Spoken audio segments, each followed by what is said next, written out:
Hi friends, welcome back to our channel Uma Paluri vlogs and cooking అండి. ఈరోజు నేను ఒక మంచి బ్రేక్ఫాస్ట్ రెసిపీని మీతో షేర్ చేసుకోవాలి అనుకుంటున్నాను. అది ఏంటో కాదు ఫ్రెండ్స్, చాలా సింపుల్గా చేసుకునే ఉప్మా అయితే ప్రిపేర్ చేయబోతున్నాను. ఏంటి ఉప్మా అని అనుకుంటున్నారా? ఎప్పుడూ రొటీన్గా చేసేలా కాదండి. ఈరోజు నేను పెరుగుతో ఉప్మా అయితే ప్రిపేర్ చేస్తున్నాను. చాలా అంటే చాలా టేస్టీగా ఉంటుంది. ఇష్టం లేని వారు కూడా చాలా ఇష్టంగా అయితే తింటారు.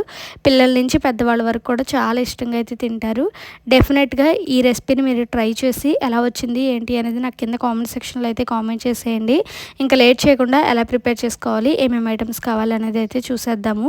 పెరుగు ఉప్మా ప్రిపేర్ చేసుకోవడానికి కావాల్సిన ఐటమ్స్ వచ్చేసి ఒక కప్పు ఉప్మా రవ్వ, అలాగే ఒక కప్పు పెరుగు, ఒక మీడియం సైజ్ టమాటో, అలాగే ఒక క్యారెట్, ఒక 2 రెమ్మల కరివేపాకును అయితే తీసుకోవాలి. ఇప్పుడు ఇంకా ఒక బౌల్ తీసుకొని అందులోకి ఒక కప్పు పెరుగునైతే యాడ్ చేసుకోవాలి. ఒక కప్పు పెరుగుకి 2 కప్పుల వాటర్ని అయితే యాడ్ చేసుకోవాలి. ఇలా వాటర్ వేసేసుకున్నాక అందులోకి కట్ చేసి పెట్టుకున్న టమాటో, అలాగే క్యారెట్, ఒక 2 రెమ్మల కరివేపాకు, అలాగే ఒక స్పూన్ జీలకర్ర వేసేసుకొని వీటిని అన్నిటిని బాగా మిక్స్ చేసేసుకొని ఒక 5 మినిట్స్ పాటు అయితే పక్కన పెట్టేసుకోవాలి. ఇప్పుడు ఇంకా ఉప్మా అయితే ప్రిపేర్ చేసుకుందాం. దానికోసం స్టవ్ ఆన్ చేసుకొని ఒక ప్యాన్ పెట్టుకొని అందులోకి ఒక స్పూన్ ఆయిల్ని అయితే యాడ్ చేయాలి. ఆయిల్ కొంచెం హీట్ అయ్యాక అందులోకి ఒక కప్పు పల్లీలను అయితే వేసుకొని లైట్ గోల్డెన్ కలర్ వచ్చే వరకు లో ఫ్లేమ్లో పెట్టుకొని అయితే ఫ్రై చేసుకోవాలి. ఈ విధంగా ఫ్రై అయ్యాక ఒక ప్లేట్లోకి అయితే తీసేసుకోవాలి.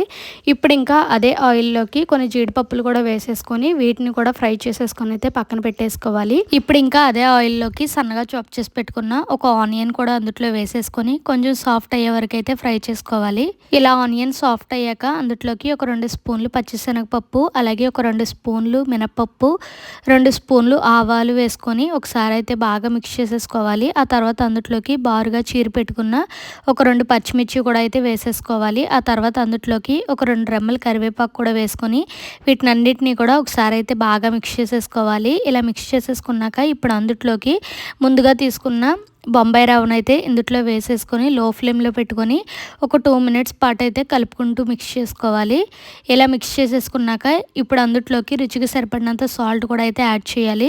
సాల్ట్ వేసేసుకున్నాక బాగా మిక్స్ చేసేసుకొని ఇప్పుడు అందులోకి ముందుగా మనం కలిపి పెట్టుకున్న పెరుగునైతే ఇందులో వేసేసుకొని గరిటెతో బాగా మిక్స్ చేసుకుంటూ ఒక 2 మినిట్స్ పాటు లో ఫ్లేమ్లోనే కలుపుకుంటూ అయితే కుక్ చేసుకోవాలి. ఇంకా 2 మినిట్స్ తర్వాత చూస్తే మనకు ఉప్మా అయితే రెడీ అయిపోయింది ఫ్రెండ్స్. ఇంకా ముందుగా మనం ఫ్రై చేసి పెట్టుకున్న పల్లీలు, అలాగే జీడిపప్పు, ఒక 2 స్పూన్లు నెయ్యి కూడా యాడ్ చేసుకొని సర్వ్ చేసేసుకుంటే ఎంతో టేస్టీగా ఉండే పెరుగు ఉప్మా అయితే రెడీ ఫ్రెండ్స్. టేస్ట్ అయితే మాత్రం చాలా అంటే చాలా బాగుంటుందండి. డెఫినెట్గా మీరు కూడా ఒకసారి ఈ విధంగా ట్రై చేసి చూడండి. ట్రై చేసి ఎలా వచ్చింది ఏంటి అనేది నాకు కింద కామెంట్ సెక్షన్లో కామెంట్ చేసేయండి. అలాగే మన ఛానల్ని ఎవరైనా ఫస్ట్ టైం చూస్తున్నట్లయితే సబ్స్క్రైబ్ చేసుకోండి. పక్కనే ఉన్న బెల్ ఐకాన్ని క్లిక్ చేయడం మాత్రం అస్సలు మర్చిపోకండి ఫ్రెండ్స్. మళ్ళీ ఇంకొక మంచి సింపుల్ రెసిపీతో మేము ముందుకు వస్తాను. Thanks for watching. Keep supporting our channel. Bye friends.